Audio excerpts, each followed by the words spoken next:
سپہر کے 3 بجے ہیں۔ السلام علیکم، یہ ریڈیو پاکستان ہے۔ عشرت ثاقب سے خبریں سنیے۔ وزیر اعظم نے ٹائیگر فورس کے رضاکاروں سے کہا ہے کہ وہ اپنے علاقوں میں اشیاء ضروریہ کی قیمتوں کی باقاعدگی سے نگرانی کریں۔ صدر مملکت نے کہا ہے کہ غربت کے خاتمے اور ترقی میں صحت اور تعلیم اہم عوامل ہیں، جبکہ ملک غیر سرمایہ دارانہ نظام کی طرف بڑھ رہا ہے۔ لڑکیوں کا آج عالمی دن منایا جا رہا ہے، جس کا مقصد لڑکیوں کے حقوق اور دنیا بھر میں انہیں درپیش مختلف مسائل کا ادراک کرنا ہے۔ بھارت کے غیر قانونی زیر قبضہ جموں و کشمیر میں بھارت نواز 2 سیاسی جماعتوں نے پراپرٹی ٹیکس کے نفاذ کو کشمیریوں کا خون چوسنے کے مترادف قرار دیا ہے۔ ماسکو میں جنگ بندی معاہدے پر اتفاق ہونے کے محض ایک روز بعد آذربائیجان نے کہا ہے کہ گانجا شہر میں آرمینیا کی فوج کی گولہ باری سے اس کے 7 شہری ہلاک ہو گئے ہیں۔ سعودی عرب کی زیر قیادت اتحاد نے آج حوثی باغیوں کی طرف سے نجران شہر کی طرف داغے گئے بم بردار ڈرون کو مار گرایا ہے۔ خبریں اب تفصیل کے ساتھ۔ وزیر اعظم عمران خان نے ٹائیگر فورس کے رضاکاروں کو اپنے متعلقہ علاقوں میں آٹے، چینی، گھی اور دالوں جیسی اشیاء ضروریہ کی قیمتیں باقاعدگی سے چیک کرنے کی ہدایت کی ہے۔ آج ایک ٹویٹ میں انہوں نے رضاکاروں کو ضروری اشیاء کی قیمتیں ٹائیگر فورس پورٹل پر پوسٹ کرنے کو کہا۔ عمران خان نے کہا کہ وہ ہفتے کے روز کنونشن سینٹر اسلام آباد میں ٹائیگر فورس کے رضاکاروں سے ملاقات کریں گے۔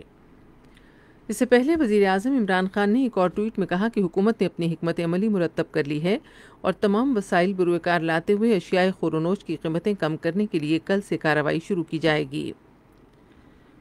وزیر اعظم عمران خان نے مختلف مکاتب فکر کے علماء پر زور دیا ہے کہ وہ یہ بات یقینی بنائیں کہ عوام ملک دشمن عناصر کے مذموم عزائم کا شکار نہ ہوں، جو ملک کو غیر مستحکم کرنے کے لیے فرقہ واریت کو ہوا دے رہے ہیں۔ انہوں نے مختلف ٹویٹس میں کہا کہ بھارت ملک میں فرقہ واریت کو ہوا دینے کے لیے علماء کو نشانہ بنا رہا ہے۔ انہوں نے کراچی میں جامعہ فاروقیہ کے عالم دین مولانا عادل خان کے قتل کی شدید مذمت کرتے ہوئے کہا کہ قاتلوں کو جلد قانون کے کٹہرے میں لایا جائے گا۔ صدر ڈاکٹر عارف علوی نے کراچی میں جامعہ فاروقیہ کے ممتاز عالم دین مولانا عادل خان کے قتل کی شدید مذمت کی ہے۔ انہوں نے آج ایک تعزیتی پیغام میں کہا کہ ملک کے دشمن پاکستان کے خلاف اپنے مذموم عزائم میں کامیاب نہیں ہوں گے اور قاتلوں کو جلد انصاف کے کٹہرے میں لایا جائے گا۔ انہوں نے کہا کہ اتحاد اور ہم آہنگی وقت کی ضرورت ہے۔ صدر ڈاکٹر عارف علوی نے کہا ہے کہ پاکستان غیر سرمایہ دارانہ نظام کی طرف بڑھ رہا ہے۔ انہوں نے آج ایک ٹویٹ میں کہا کہ غربت کے خاتمے اور ترقی کے ہدف کے حصول کے لیے صحت اور تعلیم سب کی ترجیح رہے گی۔ صدر نے تمام طلباء پر زور دیا کہ وہ احساس انڈر گریجویٹ اسکالرشپ پروگرام کو پھیلائیں تاکہ مستحق طلباء بر وقت اسکالرشپ کے لیے درخواست دے سکیں۔ انہوں نے کہا کہ گزشتہ سال 50,000 سے زیادہ اسکالرشپس دیے گئے۔ غربت کے خاتمے اور سماجی تحفظ کے بارے میں وزیر اعظم کی معاون خصوصی ڈاکٹر ثانیہ نشتر نے کہا ہے کہ حکومت احساس سروے عمل میں مستحق گھرانوں کی شمولیت یقینی بنانے کے لیے ملک کے تمام ضلعوں میں احساس رجسٹریشن ڈیسک کھول رہی ہے۔ انہوں نے ان خیالات کا اظہار چارسدہ کے دورے کے دوران احساس رجسٹریشن ڈیسک کا جائزہ لیتے ہوئے کیا۔ لڑکیوں کا آج عالمی دن منایا جا رہا ہے، جس کا مقصد ان کے حقوق اور دنیا بھر میں انہیں درپیش مسائل کا ادراک کرنا ہے۔ اس سال اس دن کا موضوع ہے میری آواز ہمارا مساوی مستقبل۔ لڑکیوں کے عالمی دن پر انہیں درپیش مسائل کو حل کرنے کی ضرورت، انہیں بااختیار بنانے اور ان کے انسانی حقوق کے تحفظ کو فروغ دینے پر توجہ مرکوز کی جا رہی ہے۔ نہ صرف کم عمری میں بلکہ خواتین کے طور پر بھی محفوظ تعلیم یافتہ اور صحت مندانہ زندگی لڑکیوں کا حق ہے۔ پائیدار ترقی کے لیے خواتین اور لڑکیوں کو بااختیار بنانا اور صنفی مساوات کا فروغ ناگزیر ہے۔ پنجاب کے وزیر اعلیٰ سردار عثمان بزدار نے کہا ہے کہ صوبے میں صنعتی انقلاب لانے کے لیے 13 خصوصی اقتصادی زون قائم کیے جائیں گے۔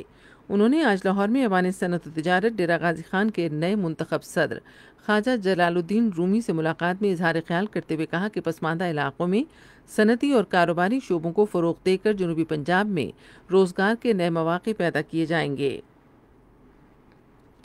خیبر پختونخوا کے وزیر اعلیٰ کے مشیر اطلاعات کامران خان بنگش نے کہا ہے کہ حکومت نے عوام کو گندم مہیا کرنے کے لیے 8 لاکھ ٹن گندم خریدنے کا فیصلہ کیا ہے۔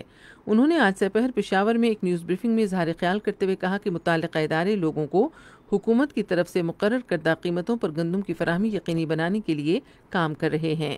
انہوں نے کہا کہ صوبائی حکومت پشاور کی تاریخی شان و شوکت کی بحالی کے لیے ٹھوس اقدامات کر رہی ہے، اور خیبر پختونخوا کے وزیر اعلیٰ محمود خان شہر کے قدیم تاریخی مقامات کو ان کی اصل حالت میں محفوظ رکھنے کے لیے پشاور کی بحالی کے منصوبے کی ذاتی طور پر نگرانی کر رہے ہیں۔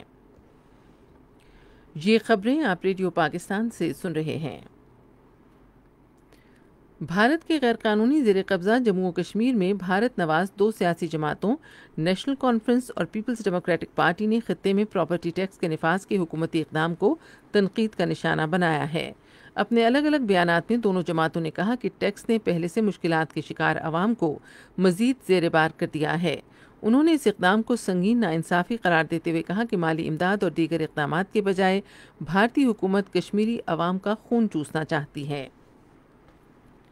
ممتاز عالمی روزنامے نیو یارک ٹائمز نے کہا ہے کہ بھارت میں وزیر اعظم نریندر مودی کی طرف سے اجرت میں لاک ڈاؤن کرنا روزگار کے لیے نقل مکانی کرنے والے محنت کشوں کے لیے تباہ کن ثابت ہوا، جو شہری علاقوں میں قیام کرنے کے متحمل نہ ہو سکے اور دیہی علاقوں کی طرف ان کی واپسی سے وائرس ملک بھر میں پھیل گیا۔ ایک مضمون میں اخبار لکھتا ہے کہ ملک ابھی تک وائرس کی پہلی لہر کی لپیٹ میں ہے اور مریضوں کی تعداد 70 لاکھ سے تجاوز کر گئی ہے، جبکہ اب تک 1 لاکھ سے زیادہ اموات ہو چکی ہے۔ اخبار نے ماہرین کا بھی حوالہ دیا جنہوں نے کہا کہ صورتحال مزید خراب ہونے کا خدشہ ہے، جس کے بعد ملک میں بڑے پیمانے پر معاشی، غذائی اور دوسرے بحران پیدا ہو سکتے ہیں۔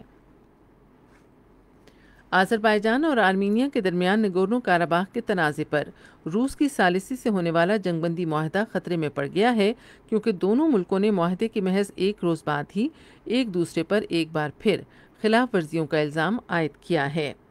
آذربائیجان کی وزارت خارجہ نے ایک ٹویٹ میں کہا کہ گانجا شہر پر آرمینیا کی فوج کی گولہ باری میں ان کے 7 شہری ہلاک ہو گئے ہیں۔ دوسری جانب آرمینیائی وزارت دفاع نے آذربائیجان پر کاراباخ کے اندر آبادی والے علاقوں پر مسلسل گولہ باری کرنے کا الزام عائد کیا ہے۔ چین نے علاقائی سطح پر کثیر جہتی مذاکراتی پلیٹ فارم کے قیام پر زور دیا ہے، جس میں تمام فریق شامل ہوں تاکہ مشرق وسطی میں کشیدگی کا خاتمہ کیا جا سکے۔ یہ بات چینی وزیر خارجہ وانگ جی نے چین کے شہر ٹیکچونگ میں ایران کے ہم منصب جواد ظریف سے ملاقات میں کہی۔ فریقین نے 215 کے ایٹمی معاہدے کے لیے عزم کا اعادہ کیا۔ سعودی عرب کے زیر کمان اتحادی فوج نے آج سعودی عرب کے شہر نجران میں یمن کے حوثی باغیوں کی طرف سے فائر کیا گیا ڈرون مار گرایا۔ اتحادی فوج نے حوثی باغیوں کی جانب سے ڈرون اور میزائل حملوں میں اضافے کی اطلاعات دی ہیں۔ افغانستان کے صوبے سرپل میں سڑک پر نصب بم کے دھماکے میں افغان نیشنل آرمی کے 10 فوجیوں سمیت 13 افراد ہلاک ہو گئے ہیں۔ ریڈیو پاکستان آج سپہر 3:30 بجے اپنے قومی پروگرام میں لڑکیوں کے عالمی دن کے حوالے سے خصوصی مذاکرہ نشر کرے گا۔ موسم۔ محکمہ موسمیات کی پیشگوئی کے مطابق آئندہ 12 گھنٹے کے دوران ملک کے بیشتر حصوں میں موسم زیادہ تر خشک جبکہ میدانی علاقوں میں گرم رہے گا۔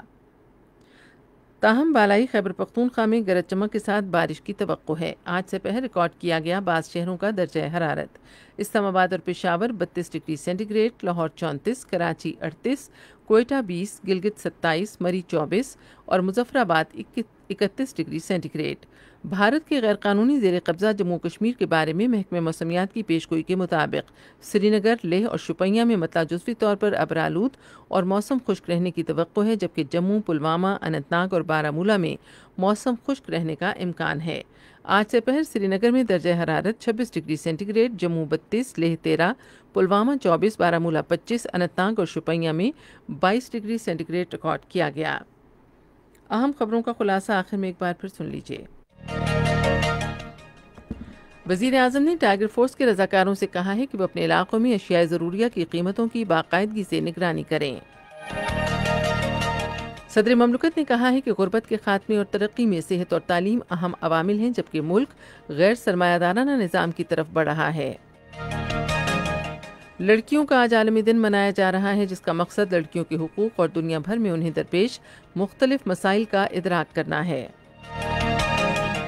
بھارت کے غیر قانونی زیر قبضہ جموں و کشمیر میں بھارت نواز 2 سیاسی جماعتوں نے پراپرٹی ٹیکس کے نفاذ کو کشمیریوں کا خون چوسنے کے مترادف قرار دیا ہے۔ خبریں ختم ہوئیں۔ مزید خبروں اور تجزیوں کے لیے ہماری ویب سائٹ ہے radio.gov.pk اور آپ فیس بک کے link radio Pakistan news official پر براہ راست ویڈیو سٹریمنگ بھی ملاحظہ کر سکتے ہیں۔